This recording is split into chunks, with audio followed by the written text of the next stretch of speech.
मंजिल से आगे बढ़कर मंजिल की तलाश कर, गर मिल जाए दरिया तो समंदर की तलाश कर, टूट जाता है शीशा पत्थर की चोट से, टूट जाए पत्थर ऐसा शीशा तलाश कर। नमस्कार दोस्तों, पैंथर एकेडमी में आप सभी लोगों का हार्दिक स्वागत है। उम्मीद है आप सारे लोग स्वस्थ होंगे। आइए तैयारी जीत की करते हैं और सेशन की शुरुआत दो शब्द मोटिवेशनल कोट से करेंगे।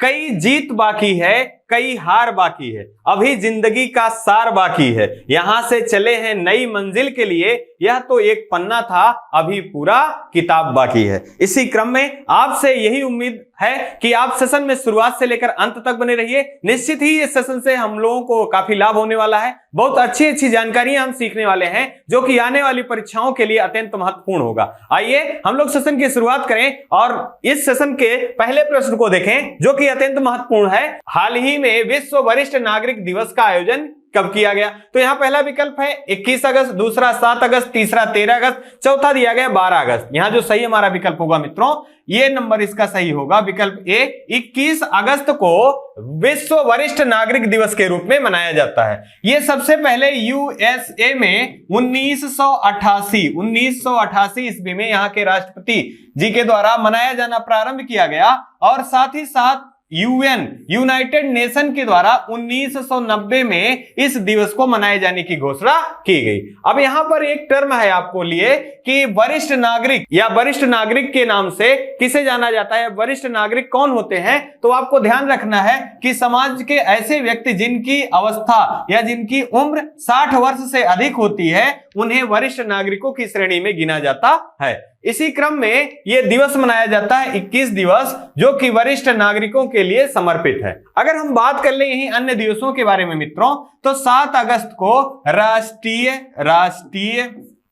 भाला फेंक दिवस, राष्ट्रीय भाला फेंक दिवस के रूप में मनाया जाता है। अगर हम बात करें 13 अगस्त के बारे में मित्रों, तो विश्व अंगदान दिवस, विश्व अंगदान दिवस के रूप में मनाया जाता है। साथ ही साथ आपको ध्यान रखना है कि विश्व में पहली बार अंगदान कहां पर हुआ था? तो यूएसए में हुआ था और ये 1954 ईस्वी में हुआ था। और यहां पर आपको डॉक्टर का भी नाम याद रखना है, यहां से याद कर रखना है जोसेफ मरे जो हैं, इनके द्वारा सबसे पहले अंगदान किया गया था और इन्हें इसी के लिए नोबेल पुरस्कार से भी सम्मानित किया गया है। अगर हम बात करें 12 अगस्त के बारे में, तो यह अत्यंत महत्वपूर्ण प्रश्न है, कई बार परीक्षाओं में पूछा गया है।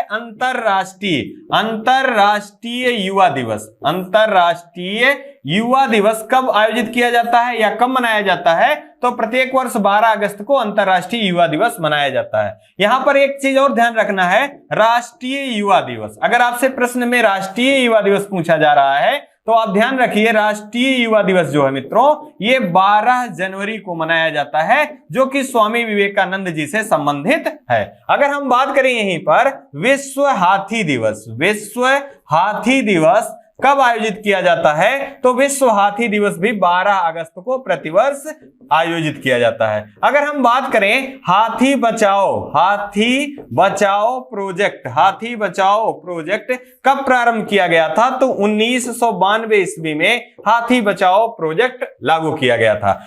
अगर हम 12 अगस्त के बारे में देखें तो ये अत्यंत महत्वपूर्ण है, विश्व संस्कृत दिवस कब मनाया जाता है? तो प्रत्येक वर्ष 12 अगस्त को विश्व संस्कृत दिवस का भी आयोजन किया जाता है। अब यहां से 12 अगस्त से संबंधित 3 प्रश्नों को आपको याद रखना है, अंतरराष्ट्रीय युवा दिवस, विश्व हाथी दिवस और विश्व संस्कृत दिवस। आइए इसी क्रम में एक पिक्चर के माध्यम से यहां देखिए अंतरराष्ट्रीय वरिष्ठ नागरिकों का एक पिक्चर दिखाया गया है जो कि आपको याद रखना है। एक महत्वपूर्ण अगस्त से प्रश्न पूछा जाता है मित्रों 6 अगस्त के बारे में, 6 अगस्त के बारे में, साथ ही साथ 9 अगस्त के बारे में भी आपको ध्यान रखना है। यहां पर क्रमशः हिरोशिमा दिवस और नागासाकी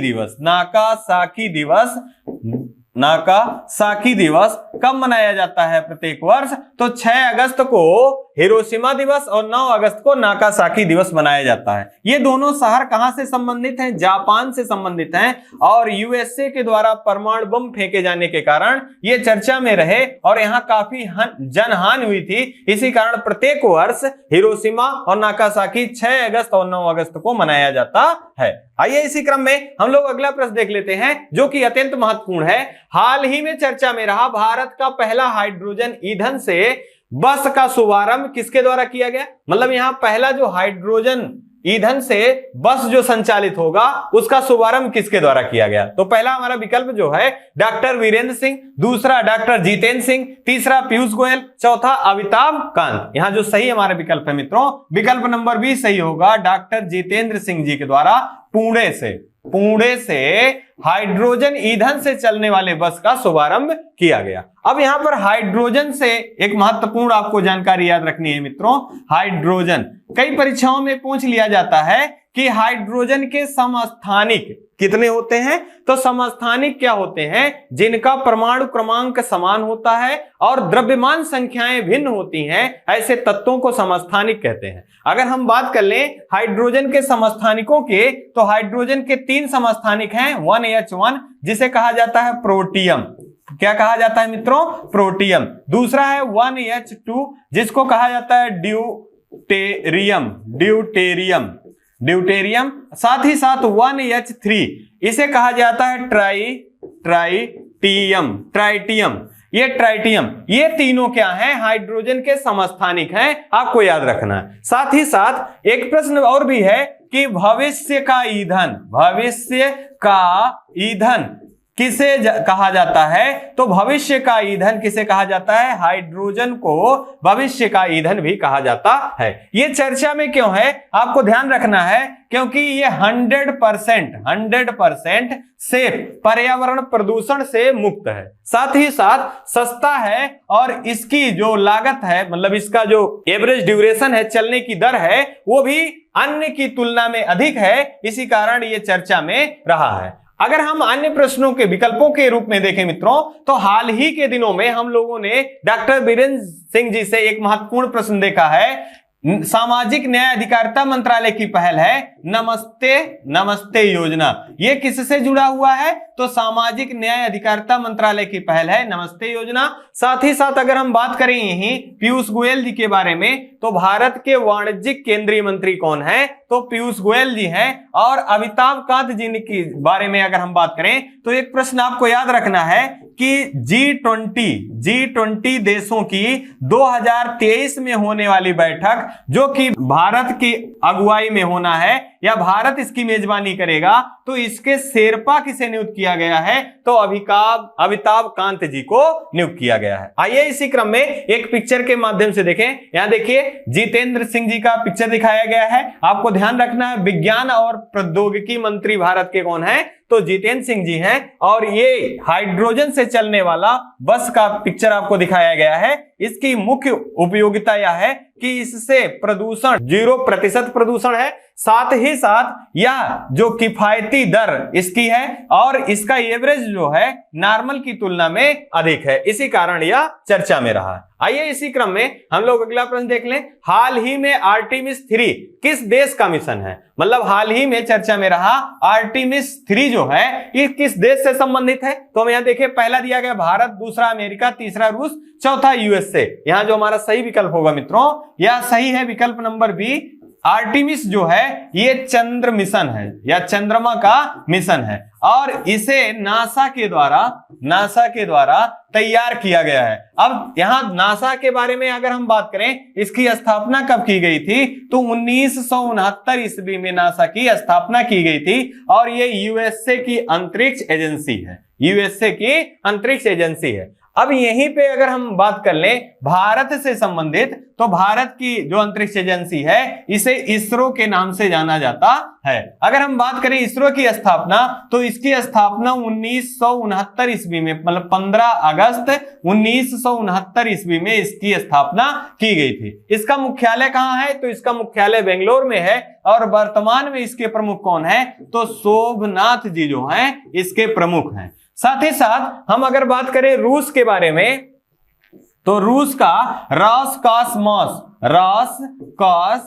रोसकॉसमॉस जो है ये यहाँ की अंतरिक्ष एजेंसी है। साथ ही साथ आपको याद रखना है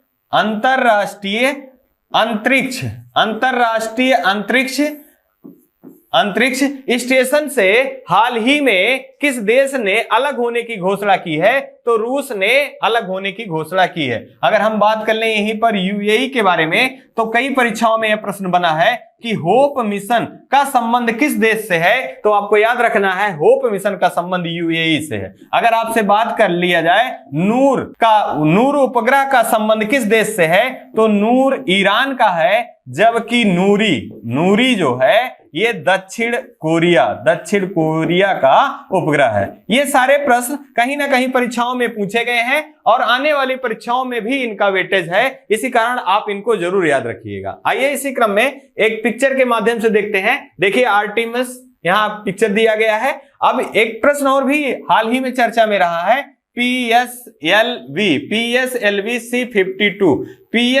C-52 और EOS 04। ये भारत के द्वारा 2022 का पहला अर्थ ऑब्जर्वेशन सैटेलाइट था, जो कि छोड़ा गया था किसके द्वारा? PSLV C-52 के द्वारा। यही ध्यान रखिए PSLV C-53 यह अत्यंत महत्वपूर्ण इसलिए है क्योंकि यहां से सिंगापुर के तीन उपग्रहों को PSLV C-53 के द्वारा छोड़ा गया था। अगर हम बात करें GSAT 24 ये कहां से छोड़ा गया? तो एरियन 5 के द्वारा छोड़ा गया और कोरू के फ्रेंच गुयाना से इसको छोड़ा गया। साथ ही साथ आपको याद रखना है हाल ही में इसरो के द्वारा SSLV इसका फुल फॉर्म है small satellite launching vehicle.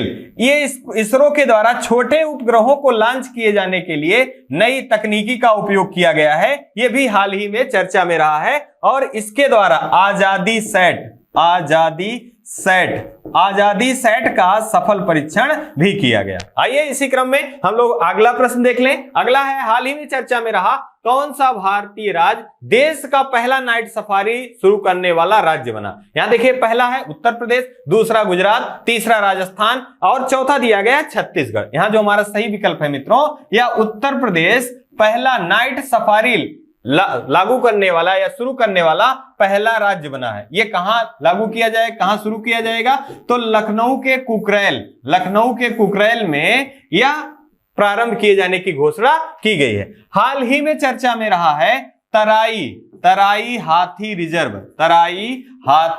Reserve बनाए जाने की घोषणा किस सरकार के द्वारा की गई है? तो उत्तर प्रदेश सरकार के द्वारा की गई है। अगर हम बात कर ले यहीं उत्तर प्रदेश से संबंधित महत्वपूर्ण प्रश्नों के रूप में कि उत्तर प्रदेश का गठन या उत्तर प्रदेश का नाम उत्तर प्रदेश कब से रखा गया या कब से इसको उत्तर प्रदेश के रूप में जाना गया? तो 24 जनवरी 1950 ईस्वी को उत्तर प्रदेश के नाम से उत्तर प्रदेश को जाना गया। इससे पहले संयुक्त प्रांत के नाम से उत्तर प्रदेश को जाना जाता था। अगर हम बात कर ले ही उत्तर प्रदेश के संबंध में कि उत्तर प्रदेश की नृत्य क्या है, तो उत्तर प्रदेश का नृत्य जो है ये कथक है। अगर हम बात कर ले ही उत्तर प्रदेश से संबंधित कि क्षेत्रफल के आधार पर भारत में उत्तर प्रदेश किस स्थान पे है, तो क्षेत्रफल के आधार पे उत्तर प्रदेश का स्थान पहले स्थान पे राजस्थान,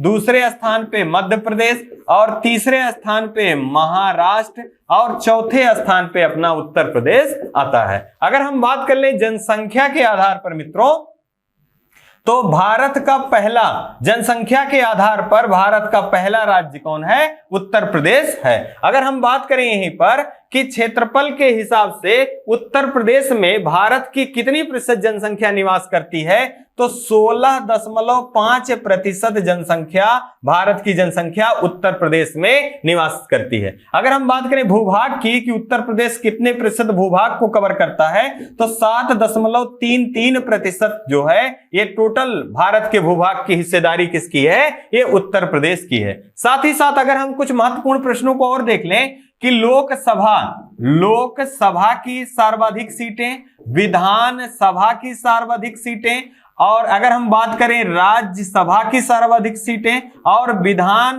परिषद की सर्वाधिक सीटें किस राज्य में हैं, तो उत्तर प्रदेश में है। लोकसभा की सर्वाधिक 80 सीटें, विधानसभा की 403 सीटें, राज्यसभा की 31 सीटें, जबकि विधान परिषद की 100 सीटें उत्तर प्रदेश में हैं। आइए इसी क्रम में अगला प्रश्न देख लें। यहां देखिए नाइट सफारी का एक पिक्चर दिखाने की कोशिश की गई है। अगर हम हाल फिलहाल में चर्चा में रहे कुछ महत्वपूर्ण जो बिंदु हैं उनको देखें तो उत्तर प्रदेश से महत्वपूर्ण जानकारी निकल के आती है। अगर हम बात करें जनघनत्व की, उत्तर प्रदेश की जनघनत्व कितना है, तो 829 व्यक्ति प्रति वर्ग किलोमीटर उत्तर प्रदेश का जनघनत्व है। अगर हम बात करें यहां पर लिंगानुपात का, तो उत्तर प्रदेश में जो लिंगानुपात है 912 है, जबकि बाल लिंगानुपात की बात करें तो 902 बाल लिंगानुपात है। ये सारे प्रश्न विभिन्न परीक्षाओं में पूछे गए हैं और आने वाली परीक्षाओं के लिए इनकी उपयोगिता सर्वाधिक है। आइए इसी क्रम में अगला देख लें। हाल ही में चर्चा में रहे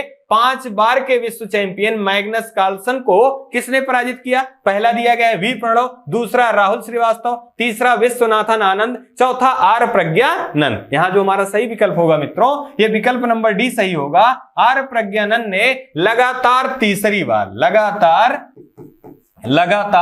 तीसरी बार विश्व चैंपियन मैग्नस कार्लसन को पराजित किया। साथ ही साथ अगर हम बात करें ऐसा करने वाले ये भारत के तीसरे हैं। पहले कौन है? विश्वनाथन आनंद जी हैं, दूसरे कौन है? हरिकृष्णा है, जबकि तीसरे आर प्रज्ञानंद हैं। और इन्होंने साल के अंत तक ही ये 3 बार मैग्नस कार्लसन को पराजित किया। अगर हम बात करें यहां पर शतरंज से महत्वपूर्ण जानकारियों के रूप में, तो आपको ध्यान होगा फीडे विश्व शतरंज महासंघ, विश्व शतरंज महासंघ की स्थापना कब की गई थी? 20 जुलाई 1924 में। इसका मुख्यालय कहां है? लुसाने में है। यह स्विट्जरलैंड का शहर है। अगर हम बात करें कि विश्व शतरंज दिवस कब मनाया जाता है, तो प्रत्येक वर्ष 20 जुलाई को विश्व शतरंज दिवस के रूप में मनाया जाता है। अगर हम बात करें हाल ही में विश्व शतरंज महासंघ के प्रेसिडेंट के रूप में किसे नियुक्त किया गया है, तो विश्वनाथन आनंद जी को फीडे का प्रेसिडेंट नियुक्त किया गया है। साथ ही साथ हाल ही में 44वां शतरंज ओलंपियाड का आयोजन किया गया था। ये कहां किया गया? तो ये भारत के चेन्नई में आयोजन किया गया। यहीं पे भारत के 75वें ग्रैंड मास्टर भी चुने गए। और कौन है ये? तो ये आपको ध्यान रखना है, वी प्रणव जो है ये भारत के 75वें ग्रैंड मास्टर है। अब यहां भारत से संबंधित अगर कुछ महत्वपूर्ण जानकारियां देख लें, जो कि परीक्षाओं में बार बार पूछा जाता है कि भारत के पहले ग्रैंड मास्टर कौन थे, तो विश्वनाथन आनंद जी थे। और पहला राजीव गांधी खेल रत्न पुरस्कार से इन्हें सम्मानित भी किया गया था। महिला के रूप में विजय लक्ष्मी थी। अगर हम बात करें सबसे कम उम्र के भारत के शतरंज के ग्रैंड मास्टर कौन है, तो डी गुकेश हैं। अगर विश्व के लेवल में बात करें तो कौन है, तो अभिमन्यु मिश्रा है। आइए इसी क्रम में हम लोग अगला प्रश्न देख ले। और यहां देखिए आर प्रज्ञानंद का एक पिक्चर दिखाया गया है। लगातार तीसरी बार विश्व चैंपियन जो हैं उनको तीसरी बार पराजित किए हैं। साथ ही साथ 74वां भी याद रखिए, कभी कभी परीक्षाओं में पीछे का भी पूछ लेता है। तो 74वें ग्रैंड मास्टर भारत के राहुल श्रीवास्तव थे। आइए इसी क्रम में अगला देख लें। हाल ही में चर्चा में रहा खेती के लिए ब्लॉकचेन तकनीकी किस राज्य द्वारा प्रारंभ किया गया? तो यहां देखिए पहला दिया गया झारखंड, दूसरा मध्य प्रदेश, तीसरा हरियाणा, चौथा बिहार। यहां जो सही विकल्प हमारा है मित्रों, ये सही है विकल्प नंबर ए। झारखंड में ब्लॉकचेन तकनीकी के द्वारा शुभारंभ किया गया और ऐसा करने वाला ये भारत का पहला राज्य है। अगर हम बात करें झारखंड के बारे में, तो झारखंड छत्तीसगढ़, झारखंड, छत्तीसगढ़ और उत्तराखंड ये 3 ऐसे राज्य हैं जिनका गठन सन 2000 में किया गया। अगर हम बात करें झारखंड से, तो झारखंड की राजधानी क्या है? तो झारखंड की राजधानी रांची है। आपको एक प्रश्न याद रखना है कि कर्क रेखा भारत में किस भारतीय राज्य की राजधानी से सबसे करीब से होकर गुजरती है? तो वो झारखंड की राजधानी रांची है। अगर हम बात करें आयुष्मान योजना कहां से प्रारंभ किया गया था? तो आयुष्मान योजना 2018 में 25 सितंबर 2018 को कहां से प्रारंभ किया गया था? झारखंड के रांची से। अगर हम बात करें झारखंड में एक बहुत प्रचलित त्योहार है सरहुल त्योहार कहां मनाया जाता है? तो झारखंड में सरहुल त्योहार मनाया जाता है। अगर हम बात कर ले झारखंड से ही संबंधित, तो हाल ही में आपको ध्यान रखना है जादूगुड़ा जो कि यूरेनियम उत्पादन के लिए जाना जाता है, ये किस राज्य से संबंधित है? तो झारखंड राज्य से संबंधित है। अगर हम यही मध्य प्रदेश से संबंधित कुछ महत्वपूर्ण जानकारियों को देखें, तो मध्य प्रदेश को सोया सिटी के रूप में, साथ ही साथ टाइगर स्टेट के नाम से जाना जाता है। मध्य प्रदेश के मुख्यमंत्री कौन है? तो शिवराज सिंह चौहान है। अगर हरियाणा के बारे में बात करें, तो हरियाणा का गठन 1966 ईस्वी में किया गया था और इसके मुख्यमंत्री जो यहाँ के हैं मनोहर लाल खट्टर जी हैं। अगर हम बात करें बिहार की, तो 8वीं बार नीतीश कुमार जी मुख्यमंत्री के रूप में इन्होंने शपथ ग्रहण किया है और राज्यपाल कौन है? फागू चौहान जी जो हैं बिहार के राज्यपाल हैं। आइए इसी क्रम में अगला देख लें। यहां देखिए ब्लॉकचेन की एक पिक्चर के माध्यम से शुरू दिखाया गया है। ऐसा शुरू करने वाला भारत का पहला राज्य कौन सा है? ये झारखंड है। आइए इसी क्रम में अगला देखें। अगला है हाल ही में Rajiv Gandhi centre of advance technology का उद्घाटन किया गया। कहां से किया गया? तो यहां पहला दिया गया उत्तर प्रदेश, दूसरा राजस्थान, तीसरा भोपाल, चौथा हैदराबाद। यहां जो हमारा सही विकल्प होगा मित्रों, विकल्प नंबर बी सही होगा। राजस्थान राज्य में Rajiv Gandhi centre for advance technology का शुभारंभ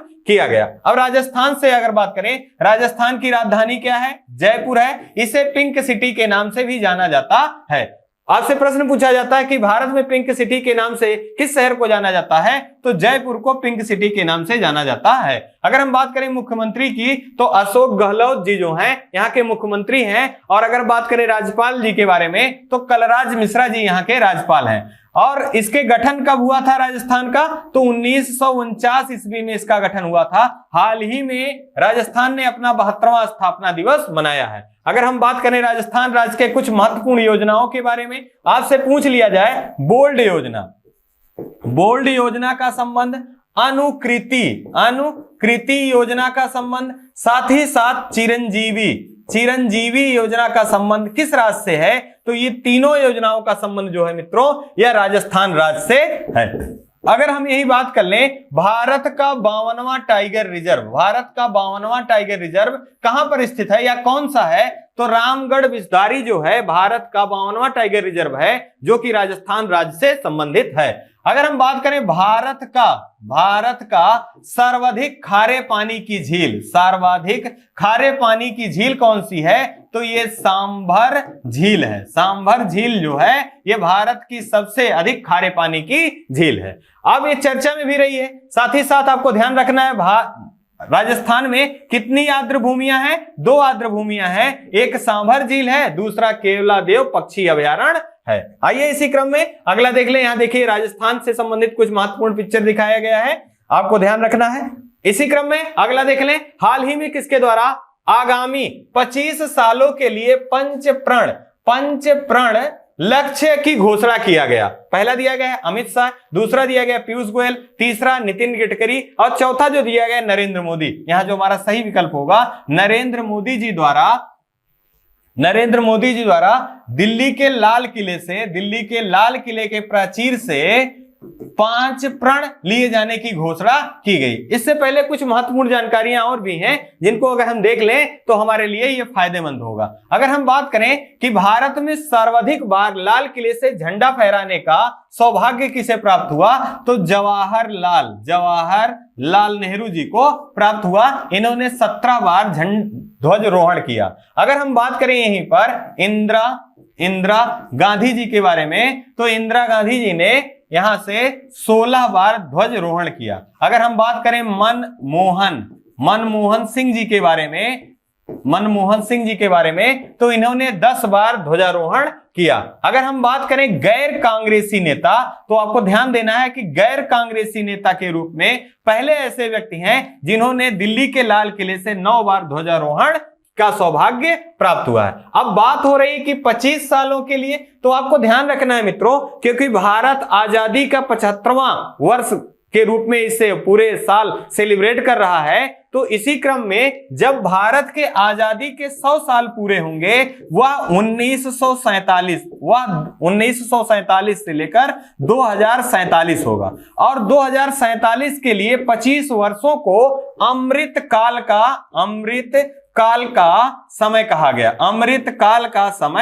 गया। और इसके लिए भारत के विकास में तमाम सारे आयामों को सुनिश्चित किया गया कि आने वाले 25 साल में हम इन आयामों पर कार्य करने वाले हैं। इसी से संबंधित है पंच प्रण। आइए इसको देखें। यहां आपको जरूर याद रखना है, ये अत्यंत महत्वपूर्ण प्रश्न है। पहला प्रण है विकसित भारत का लक्ष्य, मतलब प्रत्येक नागरिक का जो लक्ष्य है वो कैसा होना चाहिए कि भारत के विकसित होने का लक्ष्य होना चाहिए। गुलामी के हर अंश से मुक्ति यह लक्ष्य है दूसरा। और प्रण अपनी विरासत पर गर्व का, मतलब भारत की संस्कृति और यहाँ के रीति रिवाज, यहाँ की जो आपका परिवेश है, उस परिवेश को लेकर हमको गर्व होना चाहिए। साथ ही साथ एकता और एकजुटता होनी चाहिए और नागरिकों में अपने कर्तव्यों का बोध होना चाहिए या कर्तव्य की भावना को जागृत होनी चाहिए। इसी क्रम में आगे बढ़े और अगला देख लें। अगला है, हाल ही में भारत सरकार की हिंदुस्तान एरोनॉटिक्स लिमिटेड ने विदेश में कहां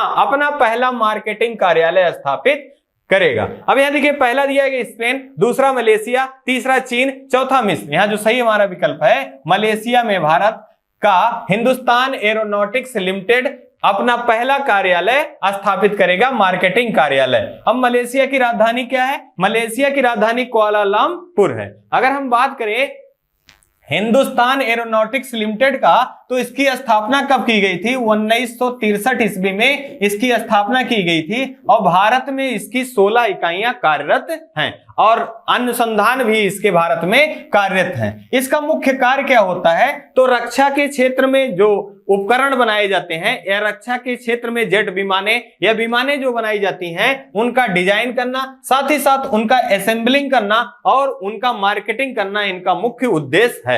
अगर हम बात कर ले यही भारत के परिप्रेक्ष्य में, तो हाल ही में सिप्री की रिपोर्ट के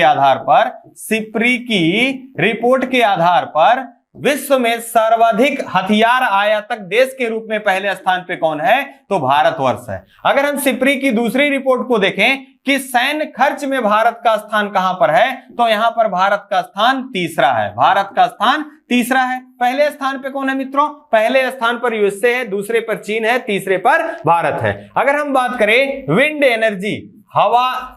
एनर्जी, हवा की ऊर्जा, हवा ऊर्जा में भारत का स्थान कौन सा है? तो यहां पर भारत भी तीसरे स्थान पर है। अब यहां आप देखेंगे कि हिंदुस्तान एरोनॉटिक्स लिमिटेड जो है ये विदेश में अपना मार्केटिंग कार्यालय स्थापित करने का उद्देश्य है कि 2025 तक रक्षा के क्षेत्र में 5 अरब डॉलर का व्यवसाय करना इसका मुख्य उद्देश्य है। आइए इसी क्रम में एक पिक्चर के माध्यम से हिंदुस्तान एरोनॉटिक्स लिमिटेड को देखें और इसकी स्थापना आपको जैसा कि पहले बताया गया 1963 ईस्वी में किया गया था और इसका मुख्यालय कहां है? तो इसका मुख्यालय बेंगलोर में है और इसकी 16 संस्थाएं जो हैं भारत में कार्यरत हैं। आइए इसी क्रम में हम लोग इस सेशन का लास्ट प्रश्न देखते हैं। हाल ही में अपनी सामाजिक शक्ति को बढ़ाने के लिए किस देश ने TU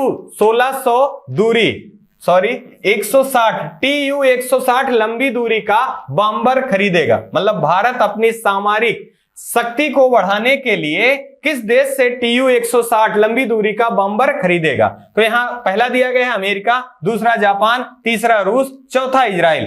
अब यहां बात हो रही रक्षा क्षेत्र से, तो हमारा यहां जो सही विकल्प है मित्रों, रूस के द्वारा खरीदा जाएगा TU-160। TU-160 ये क्या है? ये लंबी दूरी का बम्बर है और ये भारत इसलिए अपने रक्षा क्षेत्र की सामरिक दृष्टिकोण को मजबूत करने के लिए ऐसा कर रहा है। साथ ही साथ अगर हम बात करें रूस के साथ जो है हम भारत के द्वारा एक ब्रह्मोस मिसाइल का सफल परीक्षण भी किया गया है, इसको भी ध्यान रखना है। और ब्रह्मोस नाम किस आधार पे है? तो रूस की मास्कोवा नदी और साथ ही साथ भारत की ब्रह्मपुत्र नदियों के योग का जो शब्द बना है वो ब्रह्मोस है और इसी को भारत और रूस के सहयोग से विकसित किया गया है। और सबसे पहली बार भारत इसे किसे बेचने की बात कहा है? तो फिलीपींस को ब्रह्मोस मिसाइल को देने की घोषणा भारत के द्वारा की गई है। अगर हम बात करें, हाल ही में चर्चा में रहा है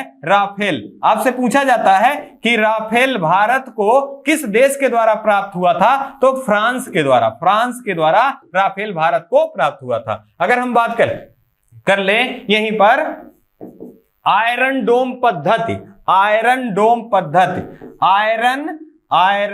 डोम पद्धति किस देश का पद्धति है? तो ये इजराइल का है। आयरन डोम पद्धति किस देश का है? इजराइल का है और इसी के समान भारत में भी विकसित किया गया है। इसका नाम इंद्रजाल है। यह पिछले वर्ष की परीक्षाओं में निरंतर बना हुआ प्रश्न था कि इजराइल के आयरन डोम पद्धति पर भारत ने किसे विकसित किया है? तो इंद्रजाल को विकसित किया है। साथ ही साथ अगर हम यही अन्य विकल्पों के बारे में भी देखें तो जापान की राजधानी क्या है? जापान की राजधानी टोक्यो है और यह किस पर स्थित है? तो यह होन्शु द्वीप पर स्थित है। इन्हीं 10 प्रश्नों के साथ यहां देखिए आपका TU-160 का पिक्चर दिखाई जाने की कोशिश की गई है और भारत का एकमात्र उद्देश्य है कि अपनी जो सामरिक दृष्टिकोण है रक्षा के क्षेत्र में इसको मजबूत करना। इसी क्रम में आपसे विदा लेने से पहले 2 शब्द हम पुनः कहना चाहेंगे कि अगर इस सीरीज के द्वारा आपको जरा सा भी लाभ हो रहा है या आपको लगता है कि आपके ज्ञान में थोड़ा सा वृद्धि हो रहा है तो आप चैनल को सब्सक्राइब, लाइक और शेयर करना ना भूलें। साथ ही साथ आप अपना और अपने परिवार का खूब ढेर सारा ख्याल रखिए। जय हिंद, जय भारत।